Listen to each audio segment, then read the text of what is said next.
दोस्तों आज का जो हमारा टॉपिक है बेसिकली एकम्प्लिश के ऊपर है, जो कि एविडेंस एक्ट सेक्शन 133 के ऊपर में है।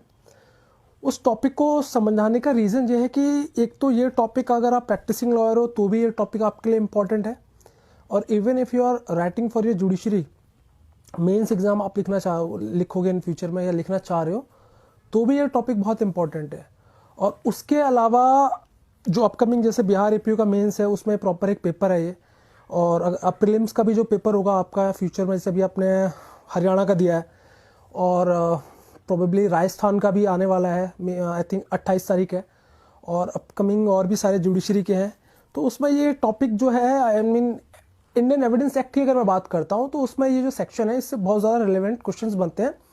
और मेंस की अगर मैं बात करता हूँ तो मेंस में भी इससे बहुत ज़्यादा टॉपिक से सवाल बनते हैं, खास करके एकम्प्लिश अप्रूवर क्या होता है, को एक्यूज क्या होता है। तो इनके ना तीनों की रेलिवेंसी को बताना है थोड़ा मुझे केस लॉ के पॉइंट ऑफ व्यू से। देखो दोस्तों, अगर आप सेक्शन 133 को देखोगे तो उसकी रीडिंग क्या है मैं बताता हूँ। वो कहता है कि जो एकम्प्लिश है वो shall be a competent witness, यानी कि बेयर एक्ट की रीडिंग में ये कहा जा रहा है कि ये मैंडेटरी है कि एकम्प्लिश को क्या माना जाएगा, एक कॉम्पिटेंट विटनेस माना जाएगा। मैं बाद में बताऊंगा कि एकम्प्लिश कौन होता है और कब नहीं होता है, क्या क्या कंडीशंस होती है, क्या क्या मटेरियल एविडेंस चाहिए। तो एकम्प्लिश अभी हम सिंपली प्लेन रीड करेंगे जो हमारा सेक्शंस होता है 133।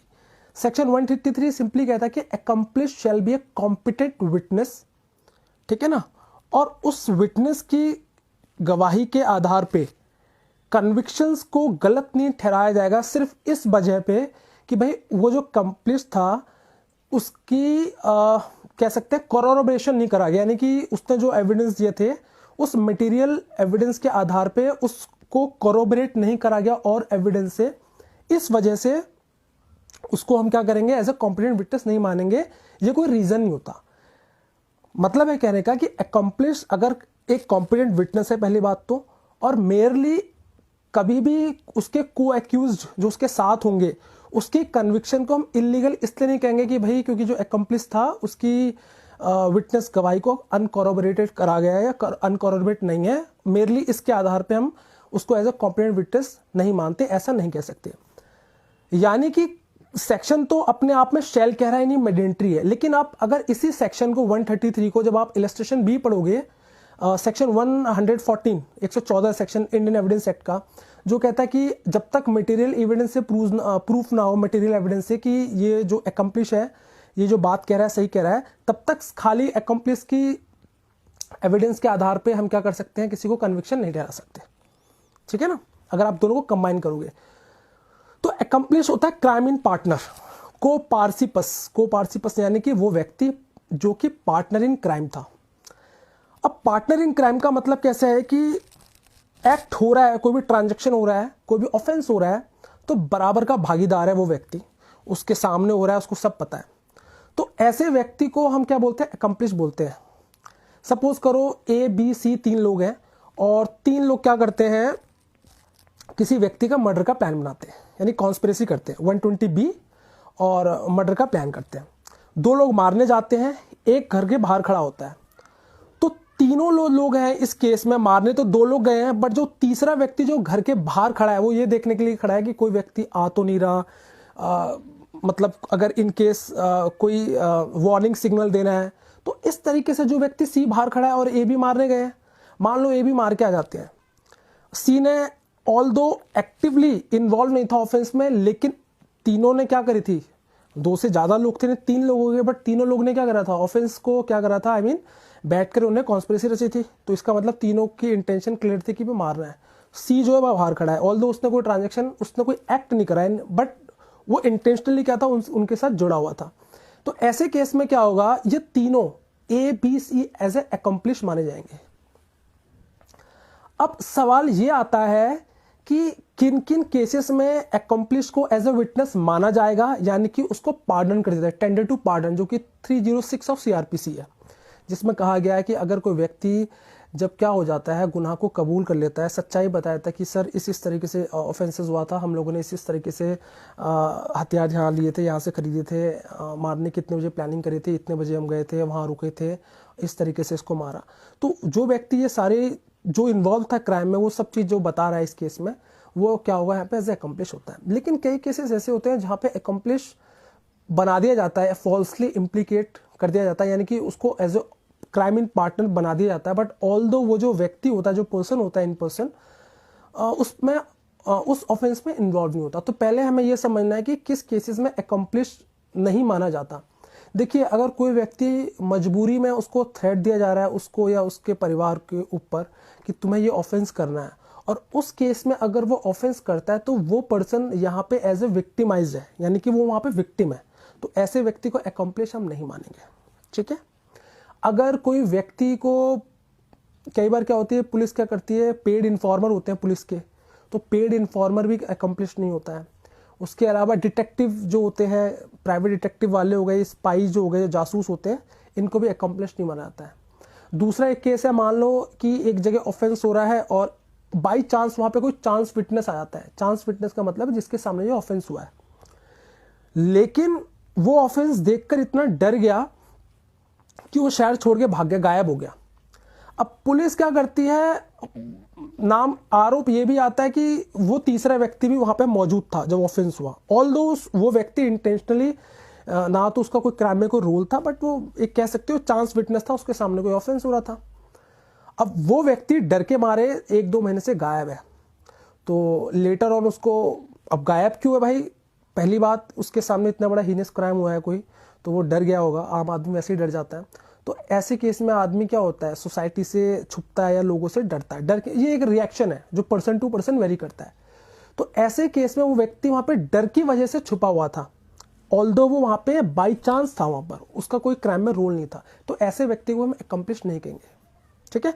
तो पेपर में सेक्शन 133 पहले है क्या, इसके इंग्रेडिएंट्स को पहले तो आप ये बता देना, और इसको 133 को सेक्शन 114 जो है, 114 कहता है कि जहां पे कोर्ट के पास पावर होती है कि किन सर्टेन कंडीशन में किसी भी फैक्ट को कोर्ट ये मान के चलता है कि ये ऐसा हुआ होगा, प्रिज्यूम करता है जहां पे कोर्ट कि ऐसा एग्जिस्टेंस हुआ होगा, ऐसा फैक्ट हुआ होगा। ठीक है।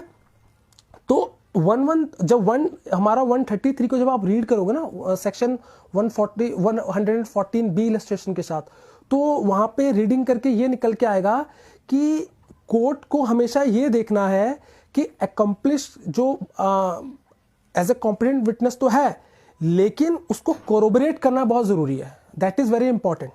ठीक है। ऑल्दो सेक्शन 133 ये भी कहता है कि कन्विक्शन इलीगल नहीं होगी अगर अकम्प्लिश जो विटनेस है उसको हम कोरोबरेट नहीं करते हैं। ठीक है। लेकिन 11B जो है वो यहाँ पे मस्ट आ जाता है, यानी कि अकम्प्लिश ने जो भी एज ए विटनेस के तौर पे उसको लाया जा रहा है एज ए कॉम्पिटेंट विटनेस, तो उस केस के अकॉर्डिंग, यानी कि 114 इलस्ट्रेशन बी के अकॉर्डिंग कोर्ट पूरा क्या करेगी, एहतियात रखेगी, और मटेरियल एविडेंस होंगे, अदर जो एविडेंस होंगे उससे कोरोबरेट करने के बाद ही कोर्ट क्या करेगी, आगे काम करेगी। अब ये है, ऐसा सवाल भी एक बनता है कि आखिर क्यों जो कोर्ट है वो इतनी जल्दी ट्रस्ट नहीं करती है अकम्प्लिश के ऊपर। देखिए, वो व्यक्ति ऑलरेडी अपने दोस्तों कंपेनियन को धोखा दे चुका है, यानी कि उनके अगेंस्ट जा चुका है, तो कोर्ट ये सोचेगी कि यार ये तो अपने जिनके दोस्तों के साथ इसने मिलकर क्राइम करा था, ये बंदा तो अपने दोस्तों का सगा नहीं है, तो ये हमारा क्या सगा हुआ। तो कोर्ट के ऊपर एक डाउट आता लगता है, कोर्ट इतना श्योर नहीं होता उस बंदे की विटनेस के ऊपर। तो एक तो ये डाउट होता है। दूसरा, कोर्ट ये भी देख के चलता है कि ये इस बंदे ने इतना हीनियस क्राइम करा है और हो सकता है सजा से बचने के लिए ये अपने आप को पार्डन कर रहा हो और झूठी गवाही दे रहा हो, तो ये भी एक रीजन हो सकता है। तो कोर्ट क्या करता है, ये ना कोर्ट के ऊपर डाउट, रीजनेबल डाउट्स माइंड में आते हैं, तो इसलिए कोर्ट मैं कहूँगा बहुत ही प्रिकॉशन लेगी, बहुत ही प्रिकॉशन के साथ कोर्ट को अपने जुडिशियल माइंड अप्लाई करना है कि भाई ये बंदा जो एज ए अकम्प्लिश बन रहा है, क्यों बन रहा है, क्योंकि उसको पता है मैं अगर सह अपराधी हूँ अपराध में और मेरे को सारी सच्चाई पता है और मैं सारी अगर सच्चाई कोर्ट को बता दूंगा तो मेरी जो सजा है वो कम हो जाएगा, वो इसलिए बन रहा है। तो कोर्ट ये भी देखेगा कहीं कहीं इसका लालच तो नहीं है कि इसने ऑफेंस करा हो, अपने दोस्तों के ऊपर जो मर रहा हो। तो ये सारे जो सावधानियां हैं कोर्ट को हमेशा क्या रखना होता है, माइंड में कंसिडर करके आगे बढ़ना होता है। सो अब एक हमारे ऊपर सवाल ये आता है कि अकम्प्लिश कौन होता है, अप्रूवर कौन होता है और को एक्यूज कौन होता है। आप इसको बहुत ध्यान से समझना, पेपर में एक बार ये इस तरह के इश्यूज और क्वेश्चंस बहुत पूछे जाते हैं।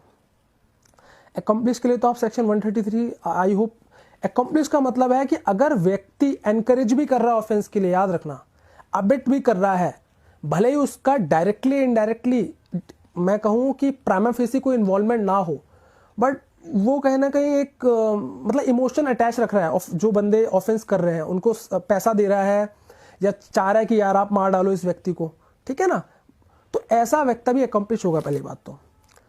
दूसरा, जब वो कॉम्पिटेंट विटनेस बन जाता है, कोर्ट में गवाही देने के लिए तैयार हो जाता है, यानी कि he became pardon, tender to pardon, जब वो एप्लीकेशन लिखता है कोर्ट को राइटिंग में, चीफ जुडिशियल मजिस्ट्रेट और फर्स्ट क्लास मजिस्ट्रेट, क्योंकि टेंडर जो पार्डन करने की पावर है 306 जब आप पढ़ोगे सीआरपीसी तो उसमें सीजीएम को दिया हुआ है और एमएम फर्स्ट क्लास को दिया हुआ है।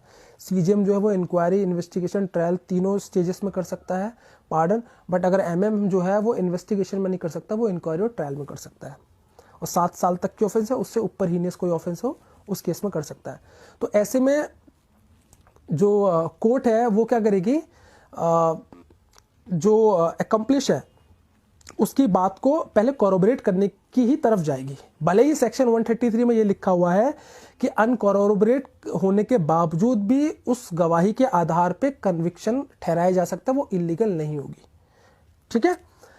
सो अब अप्रूवर का मतलब क्या है, जब वो अपने जो व्यक्ति है जो जिसने ऑफेंस करा है और वो सरकारी गवाह बन जाता है और पार्डन कर देता है और एडमिट करता है अपने गिल्ट को कि किस किस तरीके से ऑफेंस हुआ था, क्या हुआ था, वो अप्रूवर बन गया। एक तो ये होता है, ठीक है। अब एक कंडीशन होती है कि को एक्यूज को जब भी आप रीड करोगे अकम्प्लिश के साथ, कभी भी सीधे सवाल डायरेक्ट क्वेश्चन नहीं आएंगे, तो हमेशा याद रखना सेक्शन 30 जो है हमारा कन्फेशन वाला, कंसीडरेशन जो बात करता है कि अगर कोई भी व्यक्ति क्या करता है, कन्फेस्ट करता है, ठीक है, अगर क्योंकि 2 से ज़्यादा लोगों ने मान लो ऑफेंस करा और वो जितने भी 2 से ज़्यादा लोग थे सेम ऑफेंस के लिए सेम ट्रायल में ट्राई करा जाता है, तो एक भी अगर व्यक्ति क्या करता है, एडमिट करता है या कन्फेस करता है कि भाई मैंने ये अपराध करा है, उसको तो अफेक्ट करेगा ही करेगा, और जो व्यक्ति थे जिन्होंने उसके साथ मिलकर ये ऑफेंस करा है वो बयान उनके अगेंस्ट भी जाएगा, और ये माना जाएगा कि ये जो बात कह रहा है ये सबने क्या करा है, सबके अगेंस्ट ये बात चली जाएगी।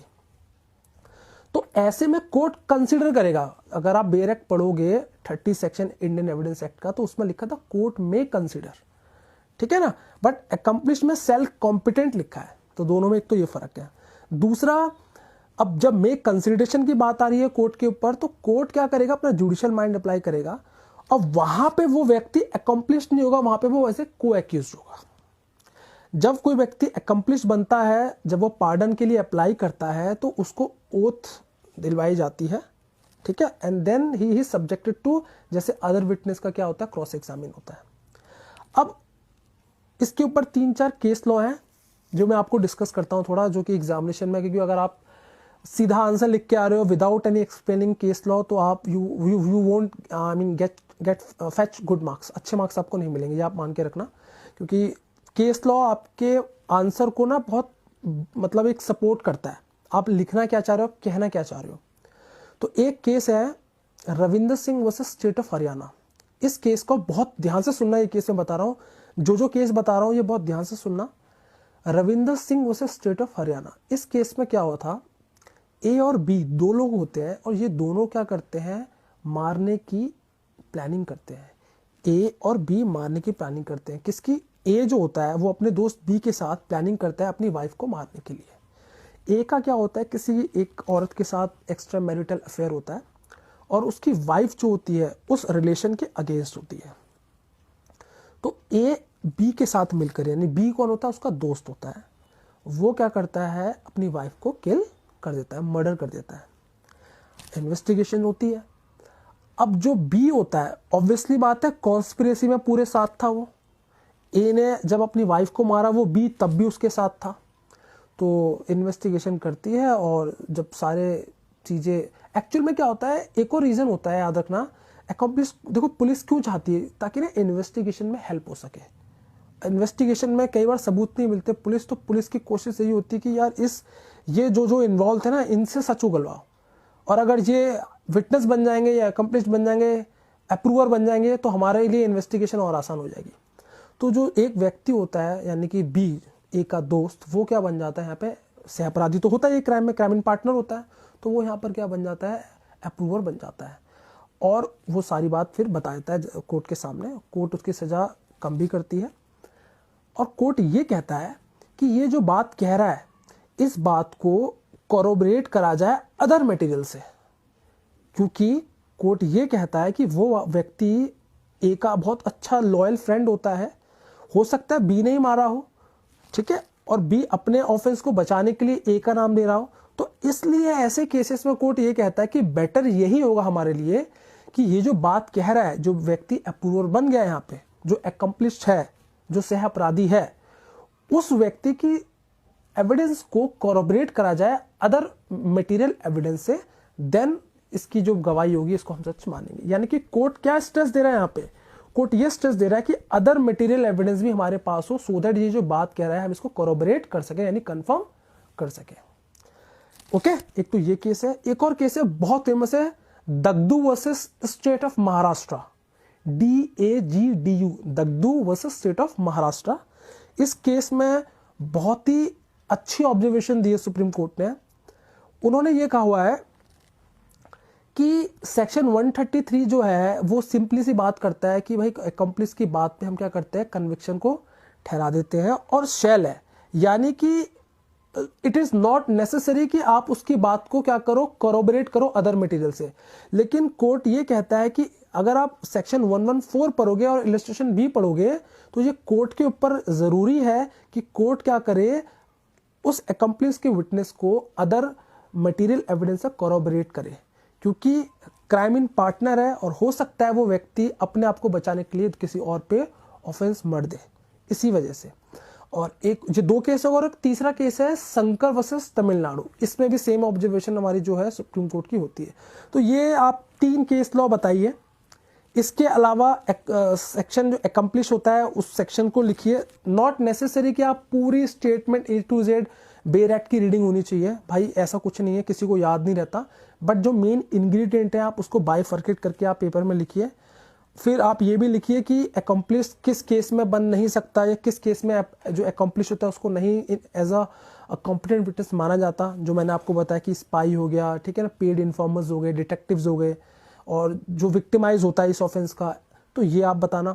इसके बाद में ये बताना कि क्या क्या प्रिकॉशंस कोर्ट रखता है, ठीक है ना, यानी what precaution court should carry before admitting accomplice as a competent witness, क्या क्या चीज़ों पे ध्यान देना है उसको, यही कि वो he is not faithful to his companion, तो why we should believe him, ठीक है ना, हो सकता है अपने गिल्ट को बचाने के लिए पार्डन कर रहा हो ये, तो ये सारी चीज़ आपको मेंशन करनी होगी। देन आप उस सेक्शन को 114 से कनेक्ट करना और देन आप इन केस लॉ को लिखना, आपके मार्क्स बहुत अच्छे जो होंगे आएंगे कंपेयर टू अदर स्टूडेंट्स। तो इस तरीके से ये है, ये एक टॉपिक था, इससे सवाल पूछे जाते हैं दोस्तों, और आई विल ट्राई कि मैं ज़्यादा से ज़्यादा लाइव सेशन और करूँ, बट मैं भी अपनी खुद प्रिपरेशन में बिजी हूँ तो ज़्यादा नहीं दे पाता टाइम।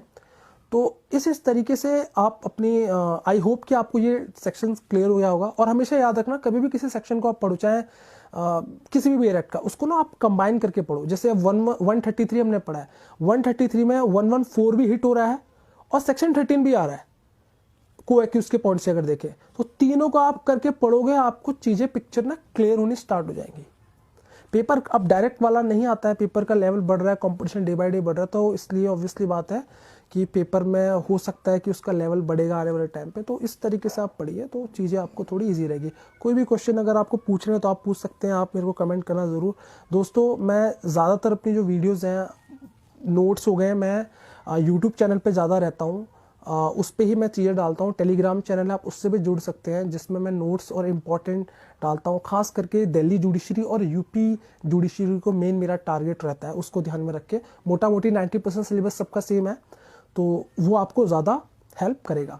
और भी अगर हो सके कुछ डाउट तो आप you are free, you can ask any question. Okay दोस्तों, तो आई होप आपको समझ में आया होगा। इसके बाद भी अगर आपको कोई डाउट हो तो आप प्लीज़ अपने डाउट ज़रूर बताना।